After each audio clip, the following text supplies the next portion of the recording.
اسی طریقے سے اللہ کے نبی صلی اللہ علیہ وسلم نے حدیث پاک کے اندر ارشاد فرمایا کہ ایک مرتبہ میں سویا ہوا تھا، ہمارے پاس 2 فرشتے آئے اور وہ مجھ کو لے کر گئے۔ اللہ کے نبی صلی اللہ علیہ وسلم فرماتے ہیں کہ جب مجھ کو لے کر جا رہے تھے، لمبا واقعہ ہے، اس کے اندر ایک جز یہ ہے کہ میں نے دیکھا کہ ایک نہر ہے، ایک دریا ہے جو خون کی نہر ہے، اس کے اندر ایک آدمی تیر رہا ہے اور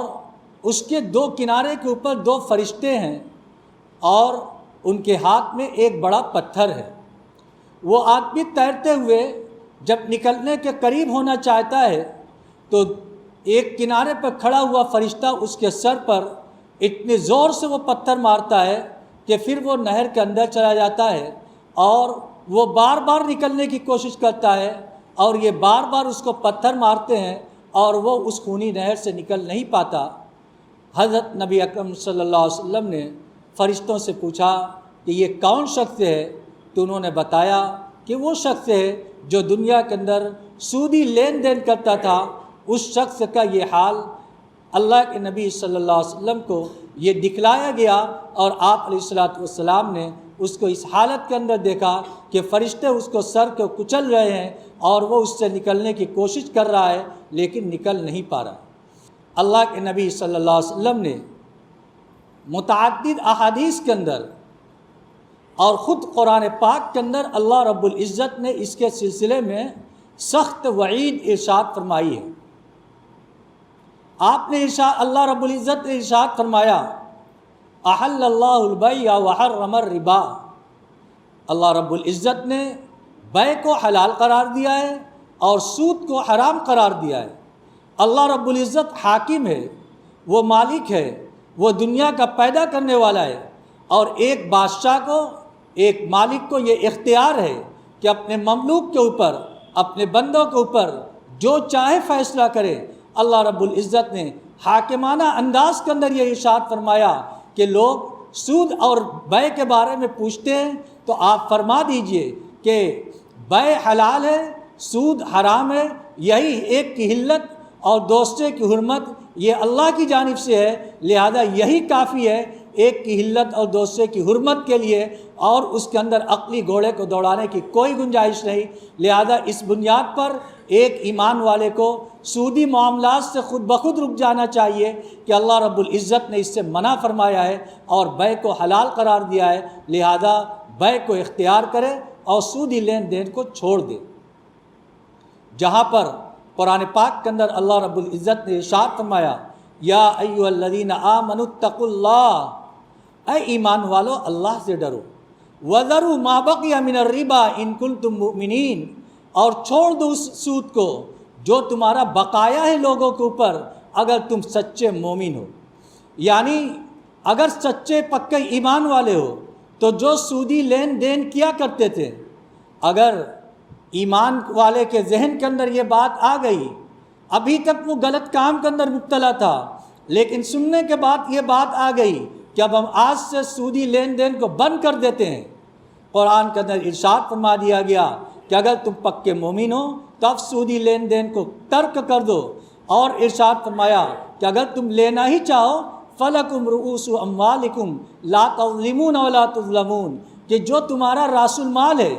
جو تم نے کسی کو قرض کے اندر دیا ہے، 100 روپیہ دیا تھا اور یہ شرط لگائی تھی کہ 1 مہینے کے بعد 110 روپیہ ہوگا، اگر 1 مہینے کے بعد 110 نہیں دیا تو 2 مہینے کے بعد بڑھ کر 220 ہو جائے گا، تو جتنا بڑھتا گیا یہ تمہارا سودی روپیہ ہے، اس کو چھوڑ دو۔ جو تم نے 100 روپیہ قرض کے اندر دیا تھا اس کو تم اس سے لے لو، نہ اس سے کم لو۔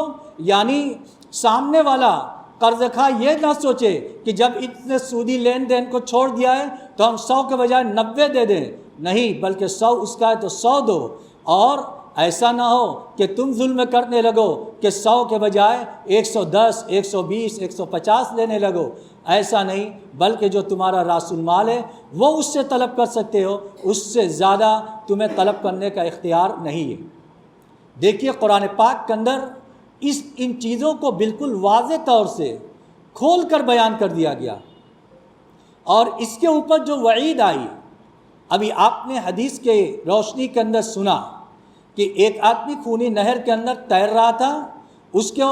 سر کو پتھر سے کچلا جا رہا ہے۔ اللہ کے نبی صلی اللہ علیہ وسلم نے ارشاد فرمایا کہ یہ دنیا کے اندر سودی لین دین کرتا تھا۔ قرآن پاک کے اندر اللہ رب العزت نے سودی کاروبار کرنے والے کو